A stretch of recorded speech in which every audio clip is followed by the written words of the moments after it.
chào tất cả các bạn. Hôm nay mình sẽ làm một chừa với những nguyên liệu sau. Đầu tiên chúng ta cần là bột mì và quả chuối, sữa tươi, đường nâu, và ba quả trứng. Đây là vani. Chúng ta cùng thực hành nhé. Bước đầu tiên chúng ta hãy cân bột mì. Mình sẽ làm cái cân làm bánh là bột mì 250 g. Mình đã trộn bột xong, mình đã cân bột mì và cho vào đây mình cho một chút muối.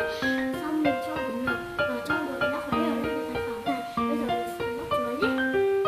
Bóc chuối xong chúng ta sẽ làm chuối ra. Chuối. Mình đã làm chuối xong từ như thế này thì bây giờ mình sẽ bật ba quả trứng vào. Các bạn hãy bật chúng xong để rửa tay nhé.